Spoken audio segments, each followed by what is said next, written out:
we have another amazing guest on our show. His name is Mr. Arun alias Alex. Hello, Mr. Alex. Welcome to our show. Hello, Rupa. Tell us your journey from India to Hong Kong. Saw an advertisement for an open day interview. Someone calling for a product designer in Hong Kong. I tell you what, this doesn't happen. This is like Mahakumbh Mela. Okay. I never seen such opportunities coming up from Hong Kong. People manifest Hong Kong. Hong Kong manifested you. I'm sure it's not easy for an expat to come and start a business in a new country. Being a South Indian, I'm not just discriminating this, but we more focus on career than business. When you build a business for someone else, why don't you just go out yourself and try? So it was a daring decision. I got a call from this Woodlands. This Woodlands is the same restaurant. It was my canteen. Oh. They called me and I didn't think how much I'm going to spend. I literally had nothing in my mind. Kind of an emotional decision. It was an emotional decision. Best part is, as a customer, you saw what Woodlands had. If it could retain you as a customer, They even couldn't retain me. That's how they were performing back then. so can I take a message over here that when you are buying loss-making businesses and now you're planning to make it profitable, so brand makeover is one strategy that you use if it is required, right? Brand is nothing but how you really represent it. Brand doesn't mean anything if it's not really represented well. right. When I took this business, I literally made a slogan in Cantonese, "Sek chai yat ti dom chai," which translate, vegetarian food is not just eating veggies. Hello everyone, this is Rupa Jha from the Business Blueprint, powered by Black Swan Business Setup Services. So today we are still shooting from Hong Kong and we have another amazing guest on our show. His name is Mr. Arun alias Alex. He's a multipreneur and he is the owner of Woodlands Restaurants, Hello India, Maharaja Tickets, Maharaja Care, and whatnot. Today we are going to hear his amazing journey of entrepreneurship and leadership and how he turned from a customer to a business owner. Hello, Mr. Alex. Welcome to our show. How are you doing today? Hi, good morning, everyone, and hello, Rupa. I'm doing very well. Thank you for inviting me to this podcast. Thank you so much for taking out time. And today, really, we have a lot of questions. Sure. And within this 1 month, I have interviewed 2 restaurateurs. Okay. Just before some time, I have interviewed Mr. Gaurav Goenka. And it was so interesting. And once I got to know about you over here in Hong Kong, how you're doing. And I am a customer to your restaurant in Thank you Macau very and Hong much. Kong. Thanks to his restaurant for where we can get desi food or Indian food. So my first question, Mr. Arun, tell us your journey from India to Hong Kong. Okay, so I am a mechanical engineer, all right. So Wow. and I started off my work with the Titan in Okay. '92, and I worked in Titan till '97. So So you're making watches. so I was in product design. So we Wow. were actually designing watches. So back then, Titan used to buy also a lot of components, watches from China. And as we were in the product design team, so to just cut down the product design cycle, they would send designers to China. We will be sitting in the factory developing this whole new line of watches as and when it's just done, the whole entire product design cycle. So that's when I got introduced to even Hong Kong. So Okay. I came to Hong Kong the first time in '96, March. I still clearly remember. And we stayed for 3 months, almost Okay. all my time in China. That's how I got to Hong Kong. But that was just a single trip, and I went Okay. back. I never knew that my destiny would bring me back to Hong Kong again. So during that trip, as I am a vegetarian since my birth, of course, and I got to know this fantastic restaurant, Woodlands, which was in Hong Kong from 1981. All right. Oh. So 96, when I came, I got to know this Woodlands, amazing food. So we would just eat here. And that's how I just got to know Woodlands, and I went back. And after a year, suddenly, all of a sudden, we saw an advertisement for an open day interview. Someone calling for a product designer in Hong Kong. I tell you what, this doesn't happen. This is like Mahakumbh Mela. You know, Okay. I never seen such opportunities coming up from Hong Kong. Even after I came here, I never seen this. It's very Like, rare. for very, very rare, because honestly, manufacturing in Hong Kong was not, especially for these watches, was not that big industry. People manifest Hong Kong, Hong Kong manifested you. For sure, sure. In fact, the interview took place in Chennai, and I went to Chennai, and surprisingly, I even saw almost like 20-30% of Titan and Titans in this interview, Event. including my manager who just went in after me. It was a funny story though, but finally, I was one guy picked up. And I came to Hong Kong in 97, 98. This building is where I started off my first office, Houston Center. Houston Center, Oh, so 603. this was which year? 1996. It was, so first time I came to 1996, but Six. for work, For work, you I resigned Titan and came to work in 98.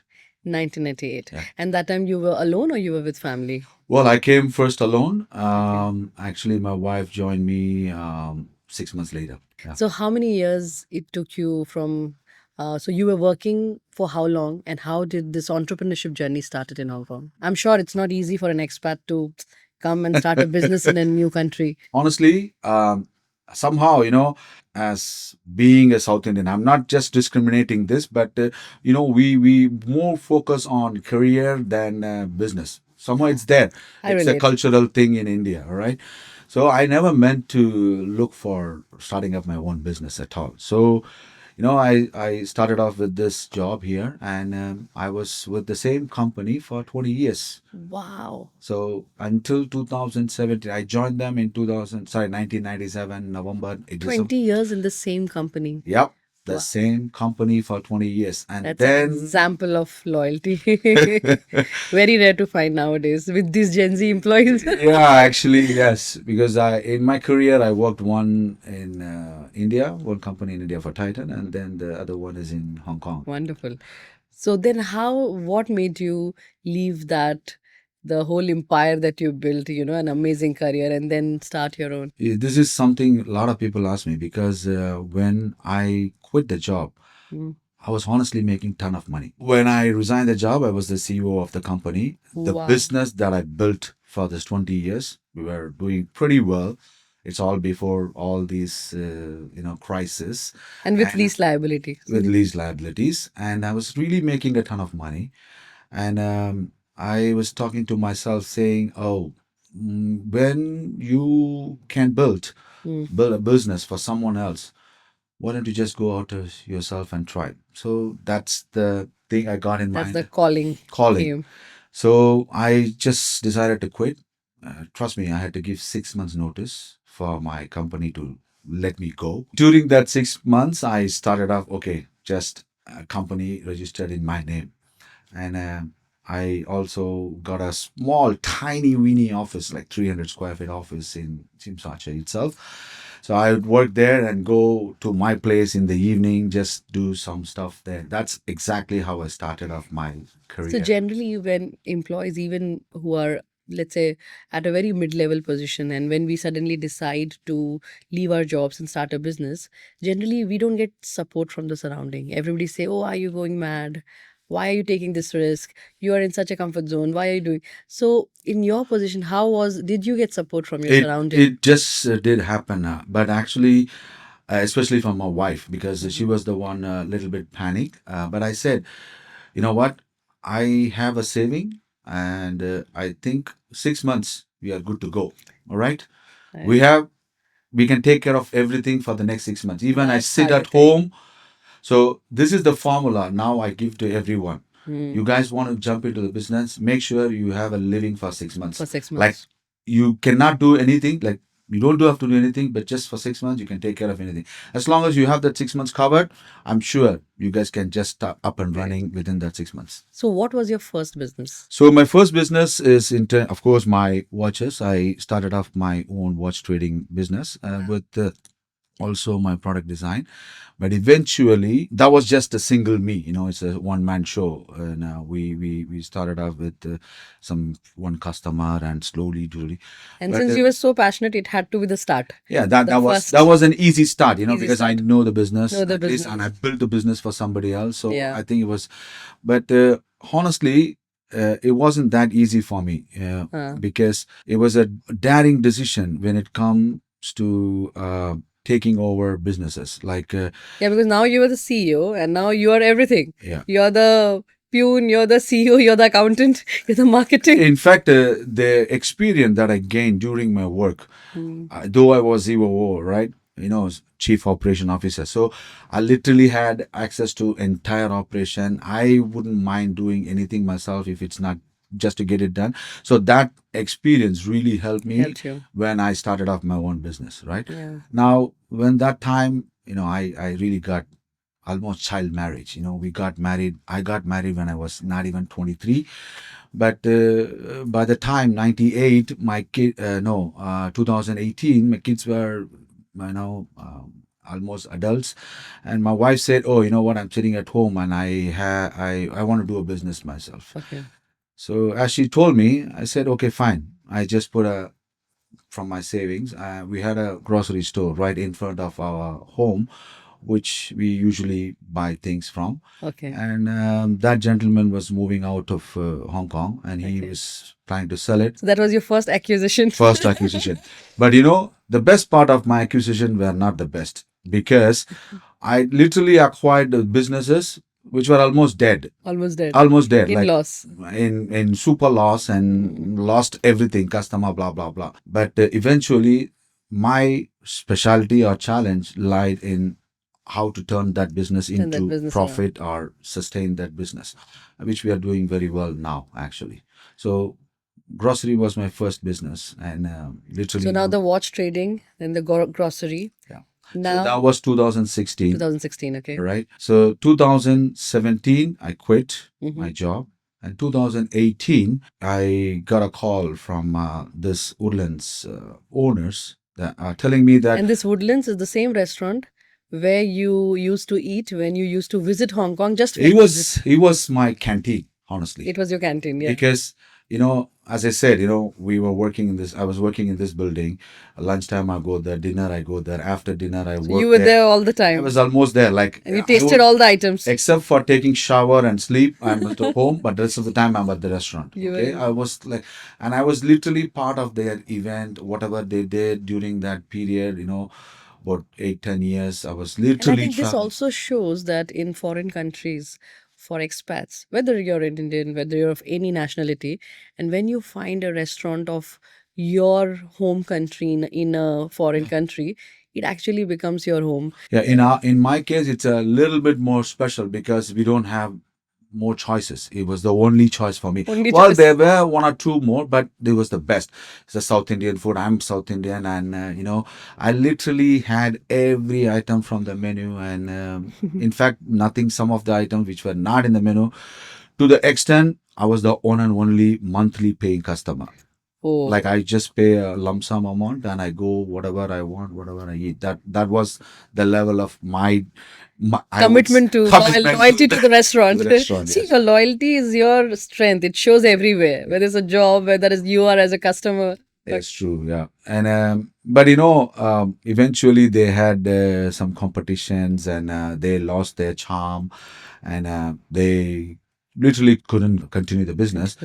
And it came to my knowledge, and I came to look at this place after quite a while, and I saw the condition of this place. I said, okay, it was a believe it or not, it was just a decision of a day. They Oh. called me, and I didn't think how much I'm going to spend. I literally had nothing in my mind. It was blank. I mean, I'm not from the Kind of industry. an emotional decision. It was an emotional decision, but one thing is, I was very committed, and it's like a conviction. I really want to get this. I want to turn this place around. And the best part is, as a customer, you saw what Woodlands had. If it could retain you as a customer, as a because for restaurants, it's very difficult to retain the customers. They want change of taste every day. They want, See, but it must have been something special that it retained you like so that. the lesson here is, you said how loyal I was, right? Mm. So they even couldn't retain me. That's how they were performing back then.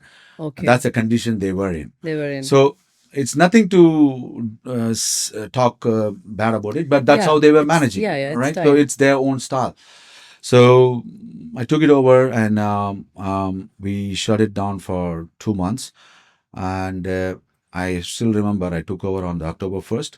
I mean, somehow October has a very insignificant, because I don't know. You see, the first business that I acquired is also in October, 5th of October, and this one also is 1st October. And we shut it down for 2 months. And my wife is a crazy Rajinikanth fan, Okay. right? So she said, you know what, I have to open this place on 12/12, which is a birthday of Rajinikanth, sir.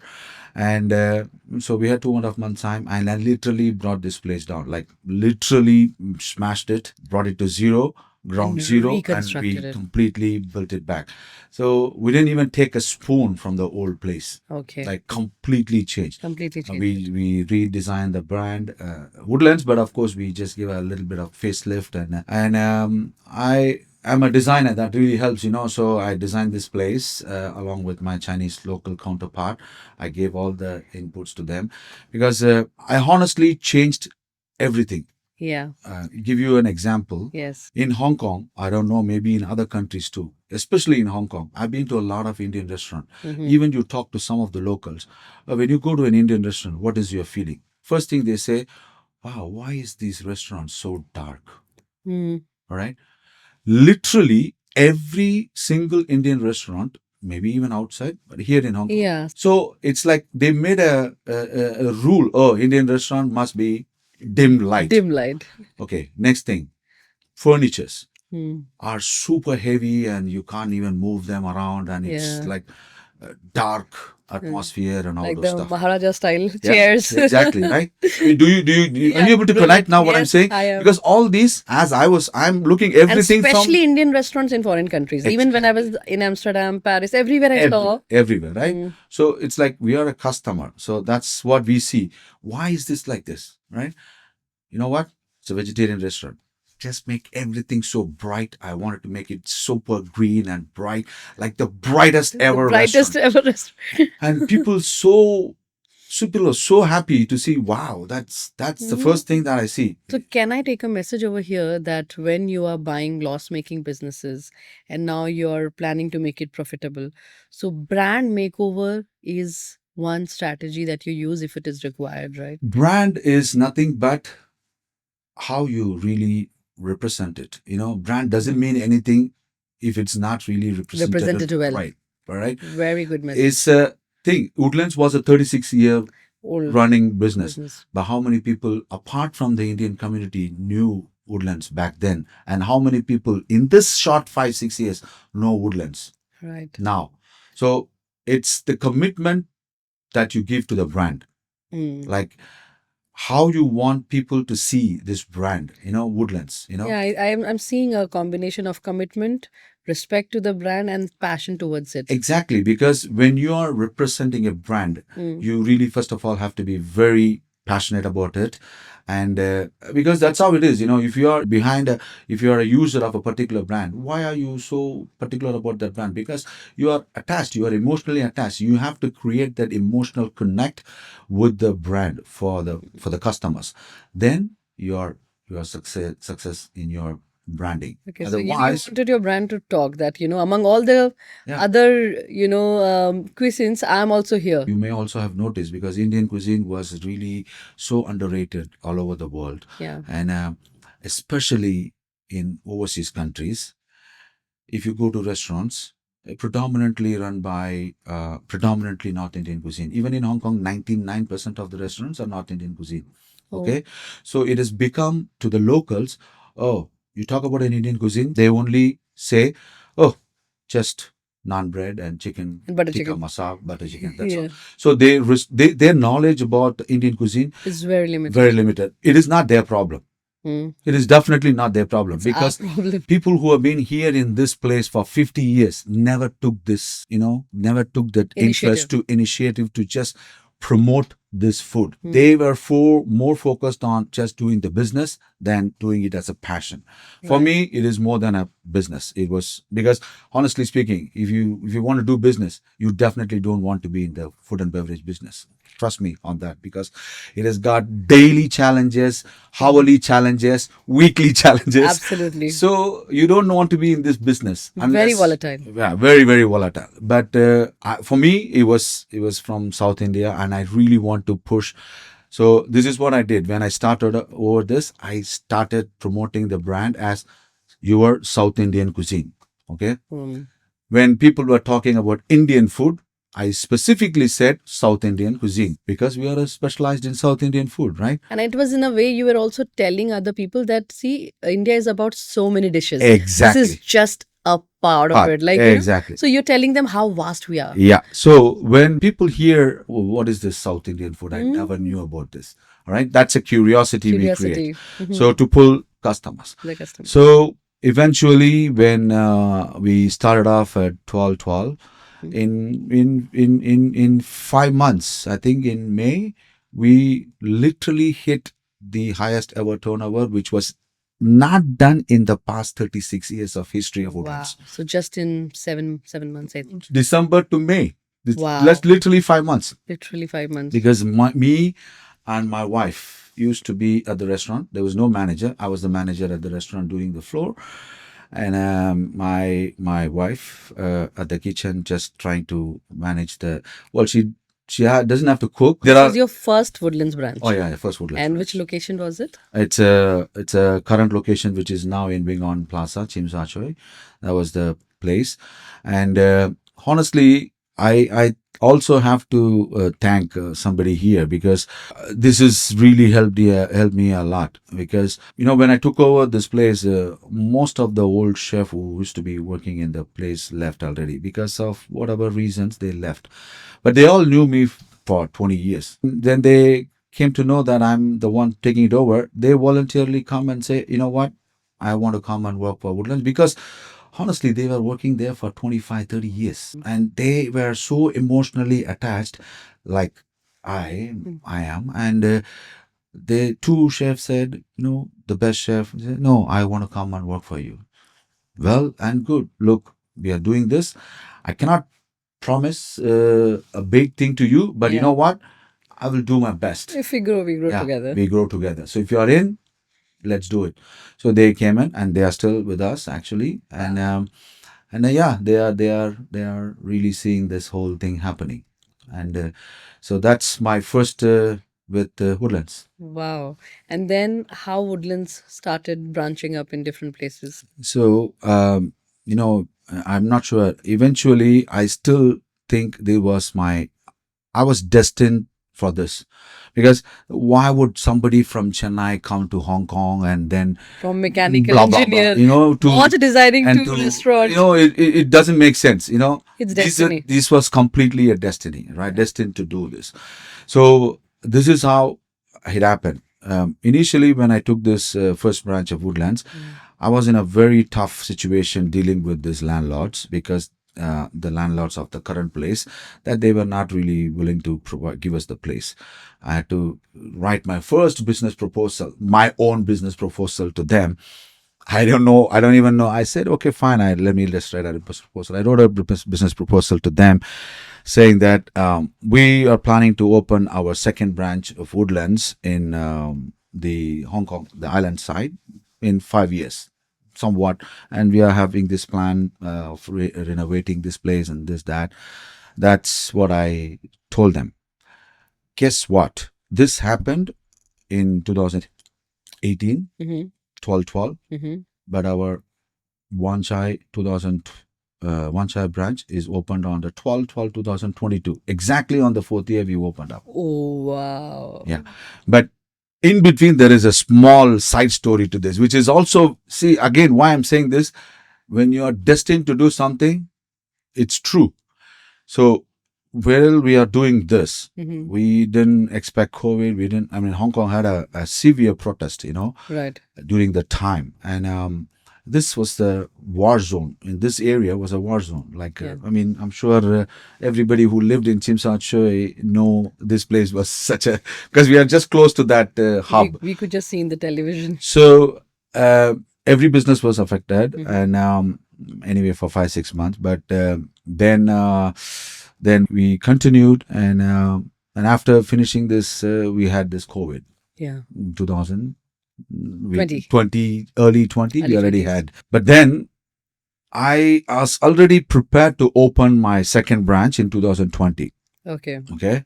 So I'm not sure whether you've been to my One Chai branch. So the current One Chai branch also was an Indian restaurant before. Like Okay. that location was a vegetarian restaurant before. But as the COVID started, they already shut it down almost. They plan to wrap up. Okay.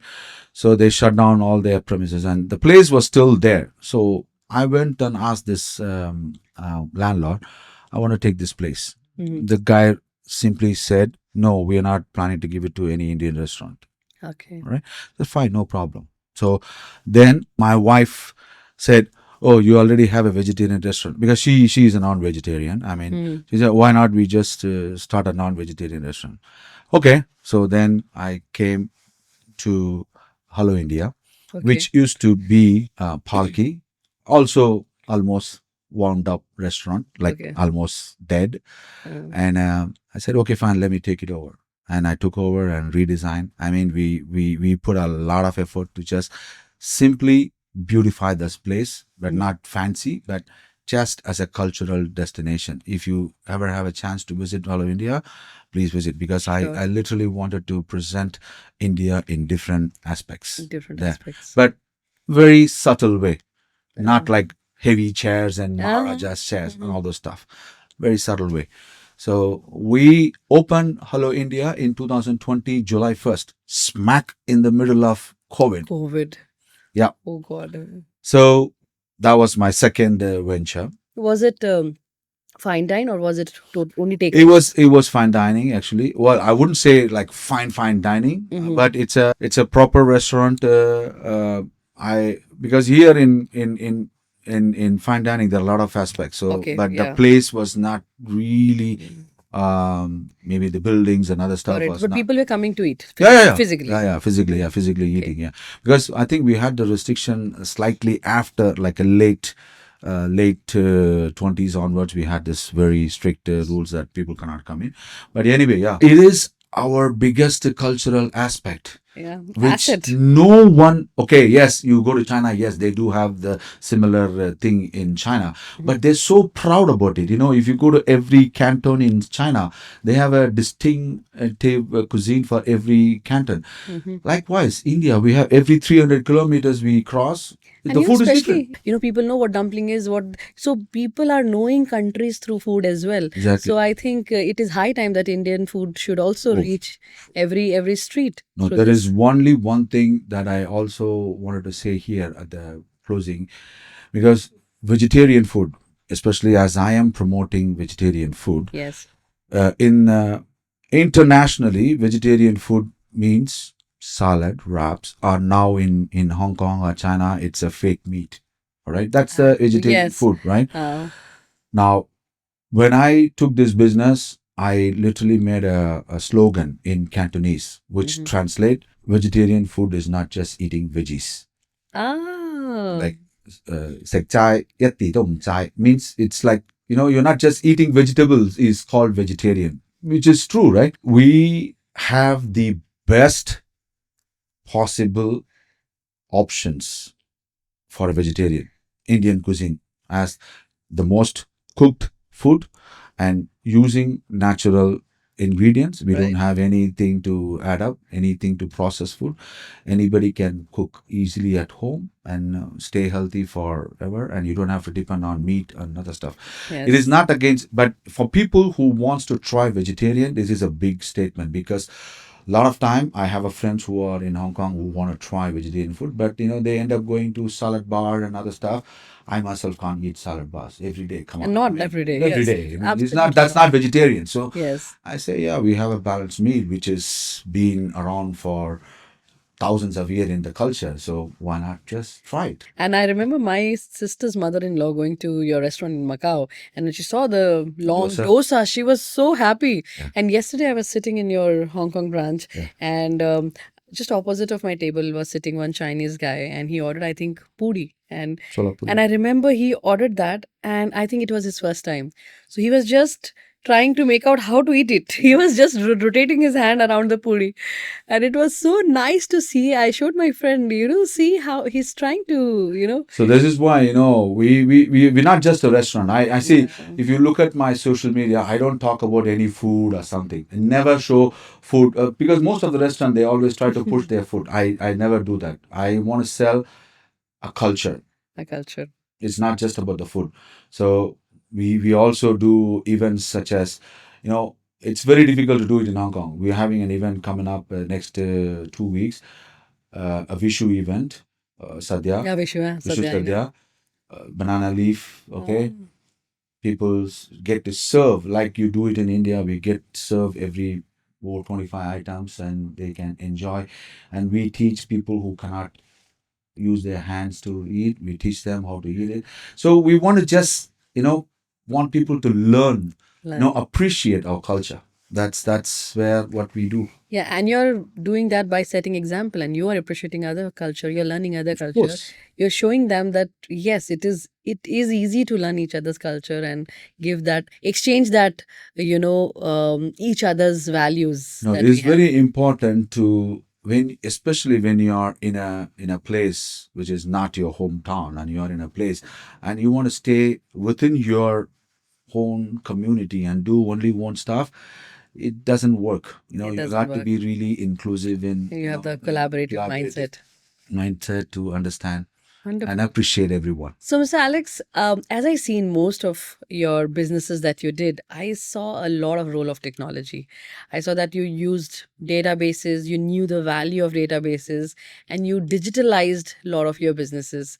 So, I really want to know that you want to give any tip to people on how to digitalize or the importance of IT in business. First of all, I think people are, I think I would say, afraid of using technology in many cases. They just simply say, oh, you know what? I don't know. I You don't know, know.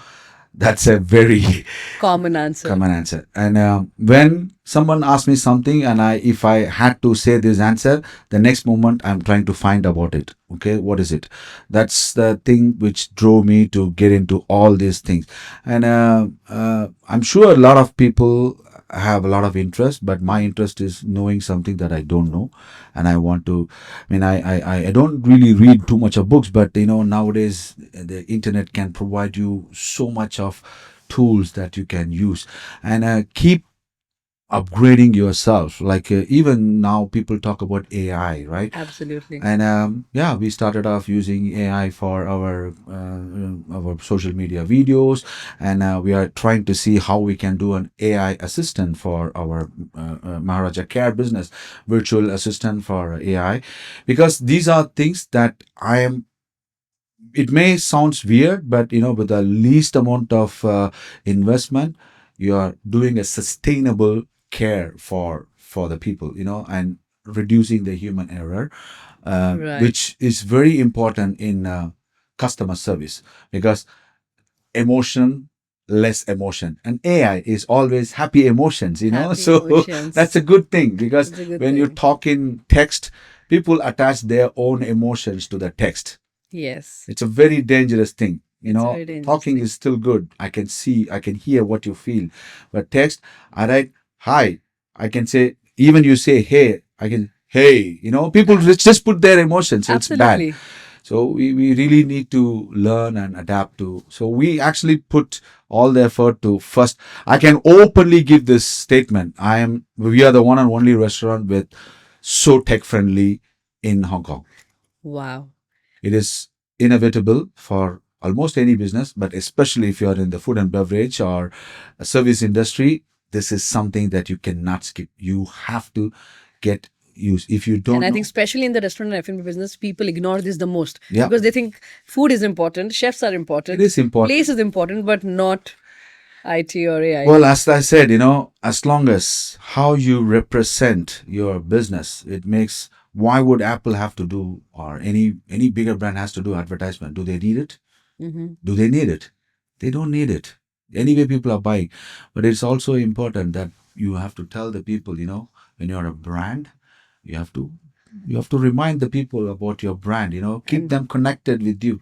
yeah, Very important. and like you said, technology helps you to keep the message monotonous in all the places Exactly. without getting affected by any human Of emotions. course.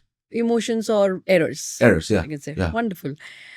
Also, like Mr. Arun, we heard that you do a lot of charity, and I can see the importance of like how only making profit was not your goal when you took over Woodlands. You really liked how their thought of doing the charity, and you continued it.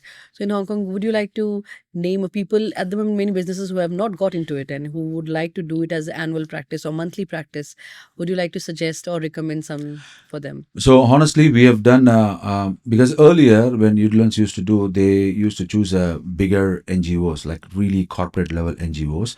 I think I just simply crossed it out. I would choose the most needy NGOs.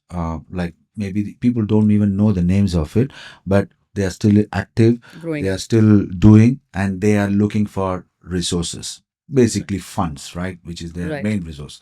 So we would explore these options in the community and then choose them. So, for example, there was a first one we did, which is called Silence, all right, Right. for people with hearing and speaking disability. So the Okay. funds that we donated to them, they used it for teaching them the sign language, because sign language differs from language to language, Yes. just like, so it differs. So they used that. And the other one we actually did was a NGO for visually impaired people, but not just visually impaired, because Hong Kong has a lot of resources for visually impaired people. But this particular one, how you actually include them in the society. This is an association, like taking these visually impaired people and putting them into a sports which you cannot even imagine, like Oh. rowing. They have a dragon boat team. Of these people have a dragon boat team which Oh, they wow. participate every year. So they have to practice, they go hiking, this, that. It's like just giving them, you know, things that probably they may not have option to access for, and Mhm. these funds would enable them to do it. To give them those Yeah, experiences of life. and of course, there are a few times we also have done for the special education needs kids, which I am very much. In fact, the last one we did was also because I was at their annual spring festival dinner last week. Ah, wow, that particular lunch was so emotional, because it's not just about going to have food. When I see so many kids waved at me and coming to me and hugging me and want to take photos with me, that is just enough. That actually gives your meaning for your life. Yeah, Okay, fulfillment to. fulfillment to your life. Like, Yeah, God has been kind enough to keep me in this position that I'm able to help others right, and make change in their life. right. And I'm always grateful for that. And I would just keep doing as much as I can do.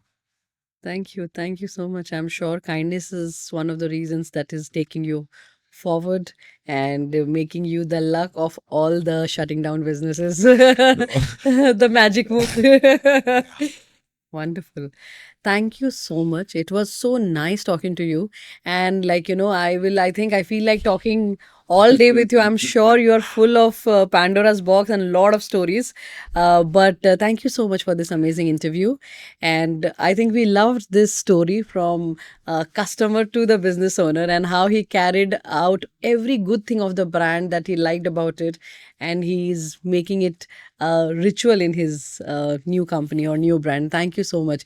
A lot of things to learn. So, guys, I hope you all liked our podcast today. Do message us what you liked the most about the podcast today. If you have any questions with Mr. Arun, please feel free to write us. We will make sure that he'll answer you back. I will definitely. Please stay in touch, guys. And if you ever come to Hong Kong, please do visit us in our one of the restaurants.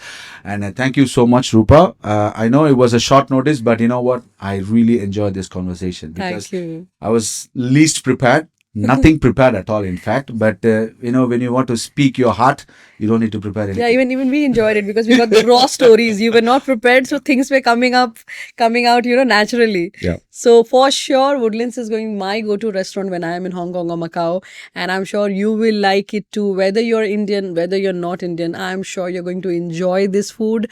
So thank you so much for watching us. See you next time in our next episode with next guest. For today, signing off, Rupa Jha from the Business Blueprint, powered by Black Swan Business Setup Services. Thank you.